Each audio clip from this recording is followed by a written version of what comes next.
hadir di tengah umat ya, itu dengan kemampuannya dalam mengendalikan kehidupan, dalam mengendalikan sejarah.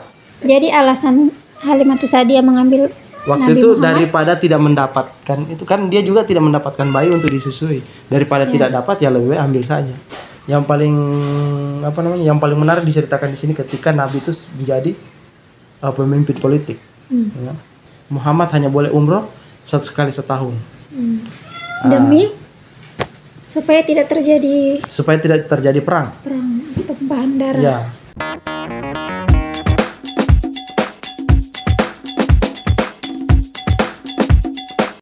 Assalamualaikum warahmatullahi wabarakatuh. Kembali lagi di Anggun Ihsan Channel bersama saya Anggun Safitri dan Bang Safaisan. Kali ini kita kembali ke konten bincang buku, dan buku yang akan Bang Ipul bincang hari ini adalah buku berjudul Pribadi Muhammad.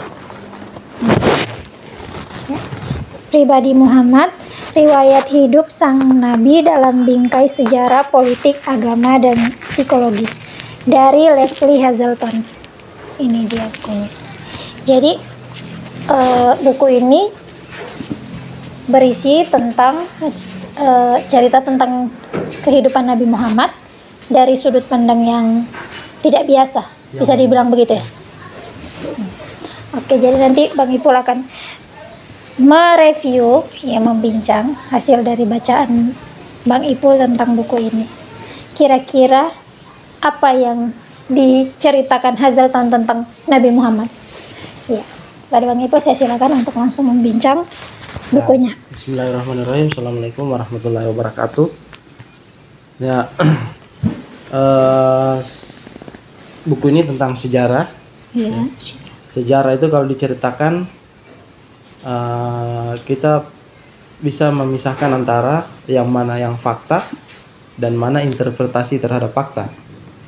Jadi untuk fakta sejarah sendiri, sumber primer yang dirujuk oleh Hazelton, ya, Leslie Hazelton ini itu dari riwayat Ibnu Ishaq. Ya, dan Ibnu Jarir At-Tabari. Jadi ada dua, dari Ibnu Ishaq dan At-Tabari. Jadi ini bukan sejarah yang versi dari mana, tapi dari dua sumber tadi. Hanya saja interpretasi yang bermain itu dia melihat dari sudut pandang manusiawi, ya. Muhammad yang dipandang dari manusiawi. Kan kebanyakan sejarah-sejarah ketika menceritakan kisah Nabi Muhammad itu dilihat dari Muhammad sebagai sang nabi, ya, manusia ilahiyah, manusia yang suci, ya, yang kehadirannya itu sebagai medium penyampaian wahyu, ya, seperti itu, yang seperti kita pahami pada umumnya, ya. Tapi di sini dia melihat Muhammad sebagai tokoh politik, ya, sebagai manusia yang punya psikologi, dan manusia yang mempunyai kemampuan di atas rata-rata. Jadi dia terlepas dari apakah dia adalah manusia yang disucikan, ya, yang diberi kemampuan spiritual dan lain sebagainya. Terlepas dari itu, tapi di sini yang lebih ditonjolkan adalah bagaimana kemampuan Muhammad hadir di tengah umat, ya, itu dengan kemampuannya dalam mengendalikan kehidupan, dalam mengendalikan sejarah. Jadi seperti itu. Jadi di sini Muhammad adalah tokoh sejarah. Ya.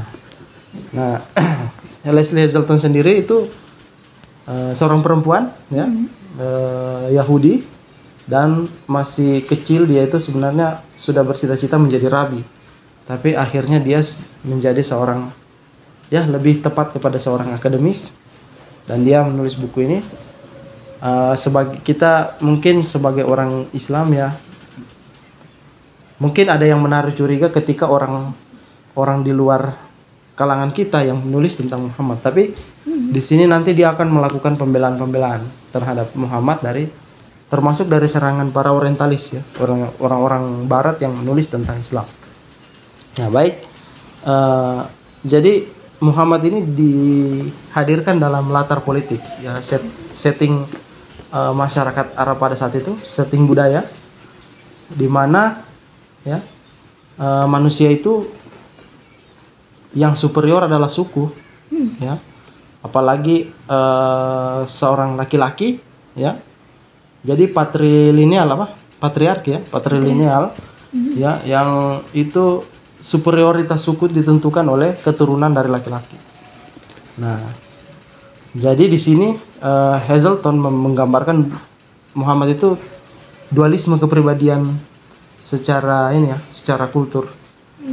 Yang pertama, dia adalah keturunan Quraisy. Kita tahu keturunan Quraisy itu adalah suku terbesar, ya, dalam sejarah itu waktu itu, suku paling berpengaruh, suku paling kuat, suku yang bahkan dia adalah suku yang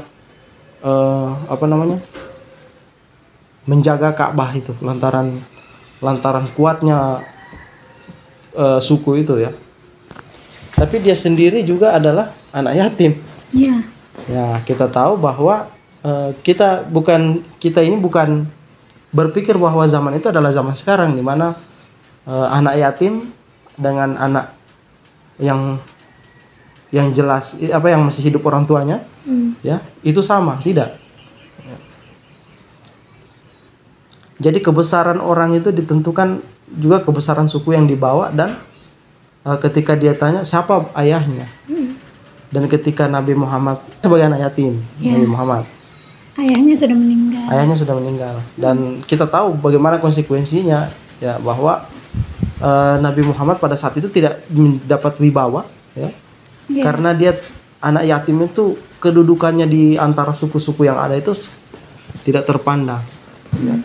Jadi dia lahir dari suku Quraisy, tapi dia terlahir sebagai anak yatim. Dan kalau merujuk ke cerita-cerita dulu Abdul Muthalib, ya hampir saja Abdullah ayahnya Muhammad itu tidak lahir, karena adanya mengundi tradisi mengundi anak panah, dan selalu kena kepada ayahnya. Nah, itu yang pertama, ya, dari keturunan Quraisy. Yang kedua, dia adalah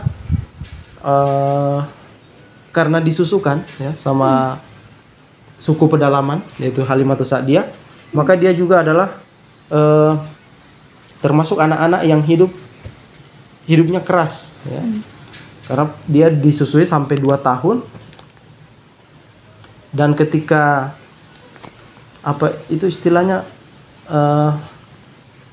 waktu itu musim kemarau, ya, musim panas, dan ternyata ketika Halimatus Sa'diyah tidak mendapatkan seorang untuk disusukan, Nabi Muhammad ini menjadi berkah bagi mereka, karena ketika dia diambil, ya, jadi orang-orang yang menyusukan saja pada saat itu tidak mau mengambil anak yatim.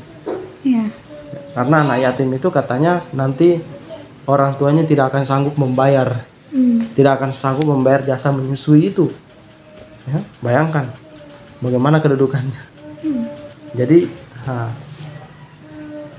ketika dia sudah disusukan, dia berada di pedalaman suku Jadi sebenarnya orang-orang dulu itu kebiasaan menyusukan kepada suku pedalaman itu supaya ibu dari mereka itu bisa melahirkan anak lagi, yang kalau dia laki-laki, dia akan menjadi kebanggaan. Apakah nanti itu kebanyakan orang-orang yang anak-anak yang disusui, ya, yang anak yatim tidak sanggup membayar, tidak sanggup membayar. Jadi alasan Halimatus Sa'diyah mengambil waktu Nabi itu Muhammad, daripada tidak mendapatkan itu, kan dia juga tidak mendapatkan bayi untuk disusui, daripada tidak dapat, ya lebih baik ambil saja. Dan ketika dia ambil, ternyata Muhammad ini banyak memberi berkah, sehingga Halimatus Sa'diyah itu dia tidak mau berpikir, ya, dia berpikir berapa kali untuk memulangkan Muhammad kepada ibunya, sampai dia minta izin kalau bisa dikasih lama-lama. Nanti ketika turun peristiwa Nabi dibelah dadanya, dia menyaksikan malaikat turun membelah dadanya, dan itu bukan cuma dia yang saksikan.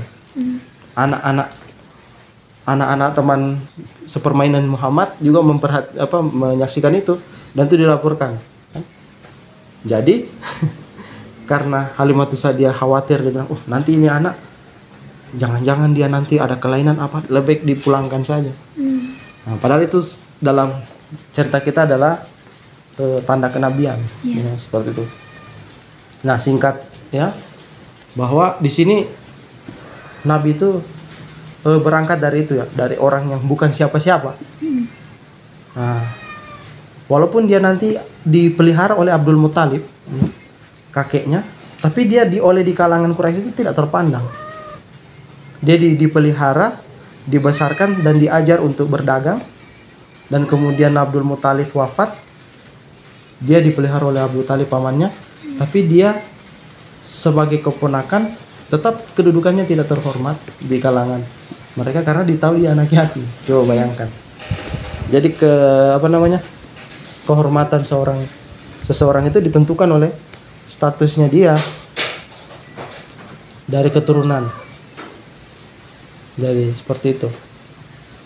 Nah, di sini diceritakan bahwa karena statusnya dia seperti itu ya, dia bahkan melamar anaknya pamannya, Abu Thalib. Abu Thalib tidak menerima. Kemudian dia dikisahkan di sini hanya diposisikan sebagai penjaga unta. Bayangkan, dia diikutkan dalam kafilah dagang, tapi tugasnya dia hanya sekedar menjaga unta. Tapi begitu dia ketemu dengan Khadijah, ya, Khadijah karena melihat kemampuannya dia, maka dia diberikan kepercayaan untuk mengurusi barang dagangan dan dia bisa dipercaya gitu. Jadi kemampuannya Nabi. Nah, sampai ketika dia menjadi nabi ya. Dan di sini menariknya ya. Di sini menariknya kalau di sejarah kita yang biasa, Nabi itu kan berkonsultasi bahwa dia ditahu adalah seorang nabi dari seorang pendeta yang konon itu adalah seorang pendeta Nasrani yang bernama Warakah bin Naufal. Tapi kalau di sini diceritakan Warakah itu bukan seorang Nasrani, tapi dia adalah orang Hanifiyah ya, orang-orang yang agama Ibrahim yang belajar Alkitab. Sedangkan Nabi Muhammad karena dia tidak belajar Alkitab, maka dia disebut seorang nabi yang ummi. Bukan buta huruf, tapi dia tidak masuk dalam tradisi, tidak mempelajari tradisi kita. Ada tafsiran yang begitu. Nah, tapi yang paling menarik diceritakan di sini ketika Nabi itu menjadi pemimpin politik. Ya. Ketajamannya dia. Yang pertama pada saat hijrah. Ya. Jadi karena dia satu-satunya keuntungan ya, salah satu keuntungan Islam awal dapat banyak pengikut itu karena jiwa baduinya Nabi Muhammad ketika disusui oleh Halimah Sa'diyah. Jadi karena dia banyak membela masyarakat kelas bawah yang tidak suka terhadap tradisi pembesar Quraisy yang hanya mementingkan suku. Maka kehadiran Muhammad sebagai nabi itu mendapat dukungan dari kelas-kelas bawah, ya. Jadi dia banyak pendukung, hanya saja tidak terang-terangan berani mengaku. Sehingga ketika Nabi Muhammad tercium akan membawa pengaruh besar dan menentang pembesar-pembesar Quraisy, akhirnya Muhammad terpaksa terusir dan harus melakukan hijrah. Jadi latar belakang kenapa orang-orang suku-suku besar Quraisy itu menolak dakwah Nabi Muhammad sebagian besarnya itu karena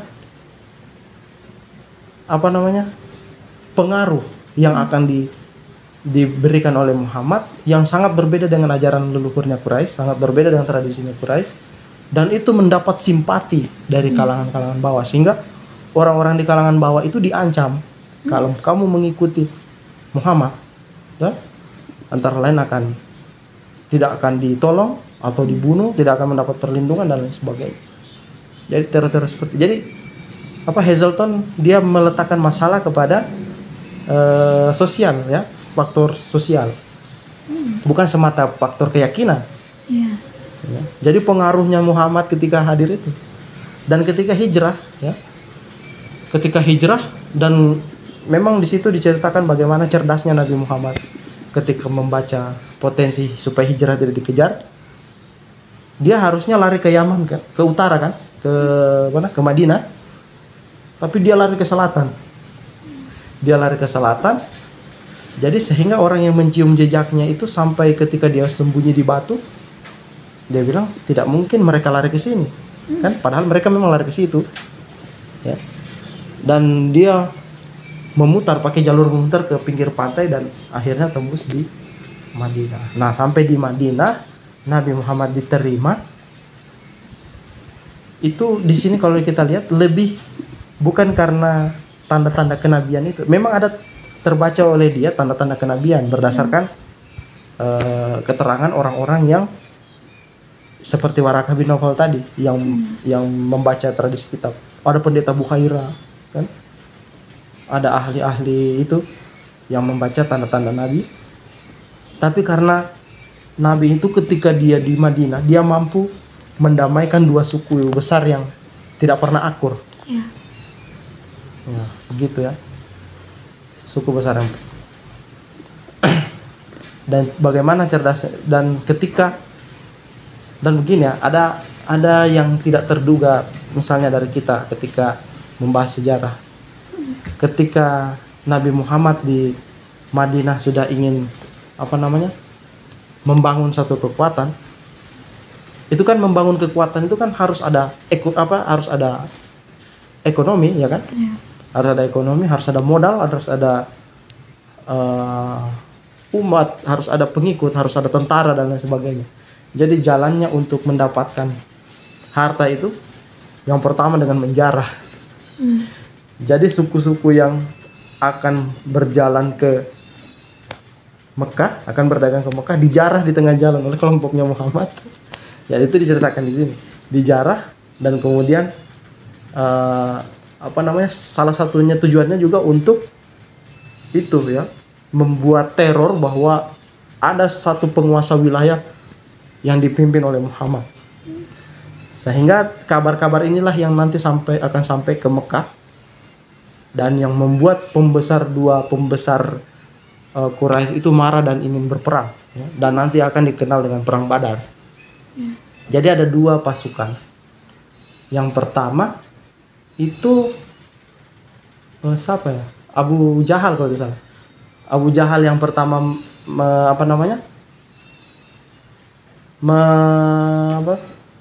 yang pertama memimpin pasukan menyerang Madinah di Badar. Itu disebut Hazleton punya dua watak yang. Jadi dua pasukan ini punya dua watak. Yeah. Yang pertama itu terburu-buru, tergesa-gesa. Sudah sudah menggebu-gebu. Iya, menggebu-gebu. Ya. Nah, itu pasukannya Abu Lahab, tapi dia di belakang nanti. Yang duluan menyerang itu pasukannya Abu Sufyan. Pasukannya Abu Sufyan, dia penuh perhitungan, penuh perhitungan rasional kan. Katanya kepada Muhammad kalau berani ya kita perang di medan besar namanya Badar itu. Padang yang namanya Badar. Tanah Badar itu. Jadi begitu sudah sampai Abu Sufyan karena dia banyak perhitungan, dia bilang Muhammad tidak muncul. Berarti dia takut kan? Muhammad tidak muncul. Ya sudah balik saja. Berarti memang Muhammad itu tidak ada apa-apanya. Ya. Jadi Muhammad tidak ada apa-apanya karena dia orang yang punya perhitungan daripada kita buang-buang tenaga di sini lebih baik pulang. Kan untuk apa meladeni Muhammad? Tapi datang pasukan yang selanjutnya yang dipimpin oleh Abu Jahal. Abu Jahal itu tidak punya perhitungan, emosian dan Nabi tahu. Nabi Muhammad tahu ini karakternya Abu Jahal dan karena tahu Abu Jahal datang kemari, ya. Jadi Muhammad masuk ke medan perang dan sudah menguasai persediaan air minum. Ya, jadi persediaan air minum itu modal bagi peperangan dan membendung orang yang masuk kemari yang tidak yang tidak akan mendapatkan akses air minum. Akhirnya Abu Jahal kalah, terbunuh, dan pasukannya yang ribuan dikalahkan hanya 500 orang. Jadi seperti itu. Nah, tapi ini kemudian apa namanya? Cara Muhammad untuk menancapkan pengaruh ini ya, itu tergambar dari perang-perang selanjutnya. Jadi memang jangan dibayangkan bahwa apa namanya, ketika menjadi nabi itu dan juga sekaligus pemimpin politik hanya berjalan normal saja. Ya. Menjadi pemimpin politik juga berarti harus menancapkan pengaruh, menancapkan teror. Ya. Dan itu kita baca kalau dalam dunia sekarang kan yang begitu itu sangat tidak beretika. Tapi kalau di zaman dulu memang harusnya begitu. Ya. Jadi ada suku-suku yang apa namanya, diusir Nabi, ya, diusir Nabi itu lantaran apa namanya, tidak mau mengikuti apa itu, tidak mau mengikuti perang-perang Nabi itu. Ya. Jadi memang harus diancam, harus harus diperlihatkan bahwa ini. Mungkin ada kalau apa ini, kalau orang yang membaca ini mungkin ada yang bertanya, apa ini Nabi Muhammad di dalam cerita Hazratun ini terasa seperti agak berambisi ya. Iya. Iya, bisa dibaca begitu. Kedengarannya ya. Begitu. Jadi ada satu perang namanya perang apa namanya? Perang Uhud ya. Perang Uhud. Di situ orang Muslim itu sudah mau menang. Ya. Jadi dia tahu. Jadi ketika Abu Jahal kalah, Abu Sufyan datang. Tapi ini Abu Sufyan punya perhitungan, kan? Dia punya perhitungan. Jadi strategi Nabi ketika melawan itu, dia tahu ini pasukannya Abu Sufyan 2.000 orang. Pasukannya Nabi hanya sekitar 500. Jadi caranya supaya pasukan Muslim tidak kalah, dia harus membuat musuh itu hanya boleh datang dari depan. Hanya boleh datang dari depan. Dan itu bisa dilakukan kecuali dia berada di atas bukit Uhud ya. Bukit Uhud itu kan begini ya, satu jalan, itu jalannya apa, larva itu. Larva atau lava? Lava ya, Gunung Merapi, dan menghadap ke bawah. Jadi musuh hanya boleh datang dari bawah, dan di atas itu sudah siap pasukan pemanah. Kan? Jadi ada kelompok Yahudi di Madinah itu, dia bilang daripada ikut mereka itu hanyalah kelompok ambisi yang tidak punya perhitungan. Dia bilang pasukannya Muhammad begitu. Tapi ketika di medan perang Muhammad memberikan instruksi dari gunung, kan? Jumlah kita kalah, jadi dari gunung. Jadi pasukannya Abu Sufyan hanya bisa datang dari depan. Begitu datang dari depan begini, langsung disambut pasukan pemanah. Lari kan? Nah, tapi di pasukannya Abu Sufyan itu kan melihat ada harta rampasan perang. Dibilang, katanya Nabi, jangan tergoda dengan itu. Tetap di posisi. Ya. Tapi karena melihat pasukannya Abu Jahal sudah mundur, jadi orang-orang yang di atas ini karena melihat itu harta rampasan perang, takut nanti tidak kebagian, jadi turun semua pasukan pemanah turun. Nah, pada saat itulah pasukan Abu Sufyan balik menyerang dan pasukan Muslim terpukul mundur. Tapi Nabi Muhammad ya, di situ Nabi Muhammad mendapat pukulan keras di kepalanya, dan itu nanti yang akhirnya menjadi beban penyakitnya dia sampai dia wafat. Ya. Nah, tetapi pasca kekalahan itu, Nabi Muhammad untuk menegaskan posisinya sebagai pemimpin politik, dia hukum tadi orang-orang yang tidak ikut perang ini, yang mengatakan jangan ikuti mereka itu hanyalah kelompok-kelompok pemberani tapi tanpa perhitungan. Akhirnya mereka itu diusir dari Madinah. Kelompok-kelompok itu tadi diusir dari Madinah. Nah, yang pertama, ada yang lagi yang kelompok pertama itu yang karena tidak mentaati Nabi sebagai pemimpin Madinah, ditebang semua kurmanya. Jadi begitulah konsekuensi kalau tidak mentaati pemimpin, dan begitulah cara-cara yang harus ditempuh untuk menancapkan pengaruh. Dan ada lagi satu namanya perang parit, perang Khandaq. Ya. Kalau tradisi perang Arab itu, ya, kita berhadapan langsung, kan? Berhadapan langsung. Tapi di pasukannya Muhammad ada seorang namanya Salman Al-Farisi. Ya. Untuk mencegah kekalahan, dia gali parit yang dalam, dan pasukan itu bersembunyi di balik parit. Jadi Abu Sufyan tidak bisa menyerang, kan? Karena ada parit-parit tadi itu. Perang selama beberapa hari, dan akhirnya Abu Sufyan mengatakan ini adalah pengkhianatan dalam perang Arab. Ini adalah dari tradisi luar. Padahal itu idenya Salman Al-Farisi.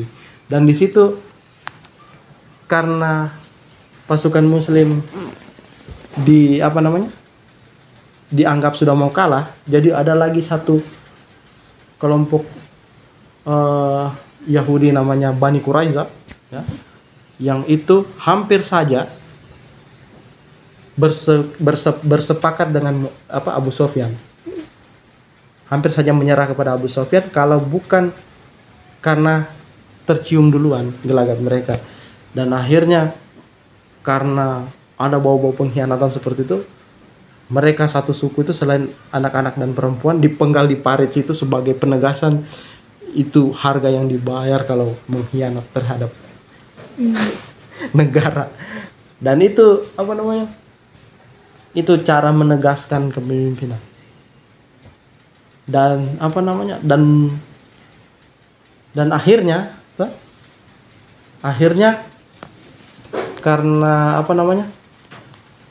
karena posisinya Muhammad semakin santer, ya, di Madinah, akhirnya penguasa di Mekah itu penguasa di Mekah termasuk Abu Sufyan itu mulai berpikir bagaimana caranya untuk menaklukkan Muhammad ini, karena kekuasaan Mekah kan sudah dikuasai, ada pemimpin baru yang berdiri di Madinah. Jadi seperti itu. Jadi Leslie Hazelton menceritakan itu, dan akhirnya Muhammad kasih kabar ke Mekah bahwa dia akan umroh, kan? Jadi orang-orang di Mekah berpikir kalau dilarang ini akan melanggar tradisi lama Quraisy, bahwa tidak boleh orang baik itu musuh, baik itu siapa saja tidak boleh dilarang jika dia ingin mengunjungi Baitullah. Tetapi dibikin sedemikian rupa supaya Muhammad ini jangan sampai masuk. Akhirnya pihak Mekah menawarkan Muhammad untuk menepi di Hudaybiyah dan bikin perjanjian. Jadi Muhammad tidak dilarang untuk umroh, tapi harus ada perjanjian dulu, dan Muhammad mengiyakan. Jadi Muhammad mengiyakan. Jadi begitu sudah sampai di Hudaybiyah, dibikinlah perjanjian. Di situ sahabat marah karena perjanjian itu harus diteken antara Muawiyah kata Abu Sufyan, penguasa Mesir Mekah dengan Muhammad. Sebenarnya di situ Muhammad Rasulullah, tapi mereka bilang kami tidak percaya dengan Rasulullah, maka harus diganti Muhammad bin Abdullah. Jadi ketika sahabat Umar, Ali disuruh mengganti nama itu, tidak mau. Lantaran mengatakan bahwa kita ini sebenarnya sudah dikalahkan dengan perjanjian ini. Karena membubuhkan Muhammad Rasulullah saya tidak boleh, harus Muhammad bin Abdullah. Jadi akhirnya karena sahabat tidak ada yang mau memakai nama itu, jadi Nabi Muhammad sendiri yang menandatangani Muhammad bin Ibnu Abdullah. Muhammad bin Abdullah menekan perjanjian Hudaybiyah. Dia coret sendiri. Dia tanda tangani sendiri. Yang poinnya salah satunya umroh, Muhammad hanya boleh umroh 1 kali setahun. Demi supaya tidak terjadi perang. tumpahan darah. Ya.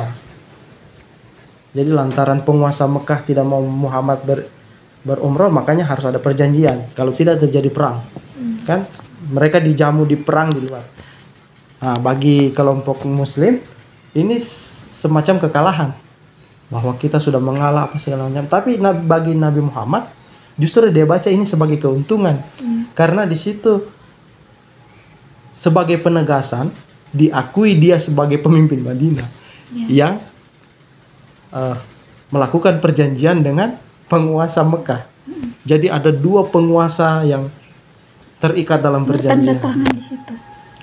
Itu. Seandainya tidak ada perjanjian itu, maka posisi Muhammad tidak diakui oleh penguasa Mekah. Tapi karena adanya perjanjian antara 2 kekuatan itu, maka di situ secara tidak langsung menegaskan bahwa Muhammad ditegaskan posisinya sebagai pemimpin Madinah. Yang berhadapan dengan pemimpin Mekah, berarti kekuatannya setara. Ya. Ini. Itu kan itu kalau dari sisi politik Nabi pada saat berpolitik, apakah Zalton juga menceritakan tentang sisi Nabi dari misalnya wahyu atau tanda-tanda kenabian yang lain? Tanda-tanda kenabian hanya di itu bagaimana dia menceritakan tentang itu? Dia tidak menceritakan bagaimana cara Nabi menerima wahyu. Dia hanya menceritakan bagaimana peristiwa sebagaimana yang diriwayatkan oleh Ibnu Ishaq. Ya kan, bahwa Nabi itu ketika mulai muncul dari Gua Hira, muncul di tengah Mekah, kan? Dia menyampaikan ajaran Tuhan dan dia melarang untuk seperti itu. Jadi dia seperti manusia biasa yang dia tidak diceritakan bagaimana ketika dia mengalami menerima wahyu, itu tidak diceritakan. Tidak dikasahkan seperti itu. Dia diceritakan sebagai manusia yang membawa pengaruh, ya. Dia cuma dikisahkan begitu saja ketika dia menerima wahyu di Gua Hira, kemudian dia bergumul dengan hidupnya dan sebagainya. Hanya seperti itu, seperti layaknya manusia biasa. Jadi seperti itu. Dan salah satu poin perjanjian di Hudaybiyah itu, suku-suku kecil boleh memilih afiliasi antara mengikuti pemimpin Madinah atau mengikuti pemimpin Mekah. Inilah yang menjadi salah satu nanti ada penaklukan Fatu Mekah ketika Nabi Muhammad mau kembali ke Mekah. Nah, kesan yang kita terima dari sejarah-sejarah yang biasa bahwa ketika kekuatannya Nabi Muhammad sudah jadi, dia kembali untuk masuk ke Mekah. Namanya Fatu Mekah. Di situ nanti orang Islam sudah mulai menaklukkan Mekah tanpa pentumpahan darah. Tapi di sini ada latar belakangnya, yaitu salah satu poin perjanjian itu ada suku-suku yang berafiliasi, kebebasan berafiliasi itu, ya. Memilih mana suku ke Mekah atau ke Madinah. Nah, itulah yang di situ nanti akan menjadi pengkhianatan dan akhirnya itu menjadi aib, menjadi celah bagi pemimpin Mekah. Jadi kesalahannya pemimpin Mekah dan mengharuskan Abu Sufyan datang bernegosiasi kepada Nabi Muhammad. Nah, tapi di situ sama sekali tidak diekspos oleh sejarah secara luas, ya. Sampai nanti ketika terjadi Fathu Mekah, penaklukan Mekah itu, yang dalam bahasa ini pembebasan, bukan penaklukan tapi pembebasan. Jadi Abu Sufyan dia umumkan bahwa pasukannya Muhammad itu mau datang kemari untuk menaklukkan Mekah. Nah, jadi bagi kalian yang takut, silakan berlindung di rumah saya, kan? Atau berlindung di rumah masing-masing. Atau bagi yang lain tidak perlu juga ada dibilang tidak perlu ada rasa takut, tapi kalau memang ada rasa takut silakan berlindung ke rumah kalian masing-masing atau berlindung di rumah saya. Nah, harusnya Abu Sufyan sebagai pemimpin Mekah dia persiapkan kekuatan untuk membendung Muhammad. Tapi di situ dia tegaskan bahwa kalian cukup bersembunyi di rumah-rumah kalau takut. Nah, itu ternyata Fatuh Mekah itu didahului oleh kesepakatan bilateral yang terjadi antara penguasa Mekah dan Madinah, seperti itu. Itulah yang yang dikesankan, ya. Dan akhirnya terjadilah Fatuh Mekah itu. Muhammad dan pasukan Muslim kembali ke Mekah, ya, tanpa pertumpahan darah dan tanpa perang, seperti itu. Dan terkait dengan stigma bahwa Muhammad itu memiliki libido seksual yang tinggi karena banyak istri, ya. Hazleton dia menjernihkan bahwa tudingan itu tidak benar. Buktinya bahwa di antara semua istri-istri Nabi hanya satu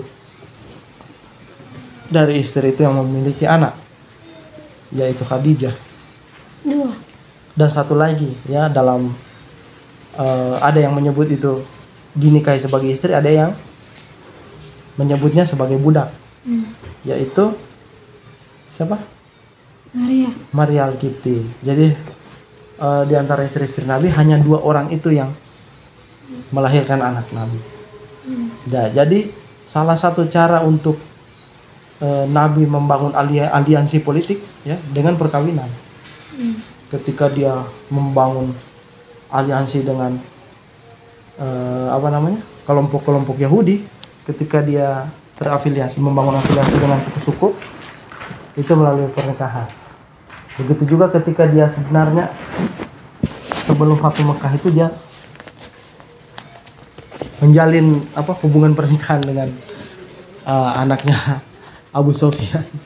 Di sini diceritakan. Nah, jadi seperti itulah, ya. Jadi Nabi Muhammad di sini mulai dari orang yang bukan siapa-siapa, ya.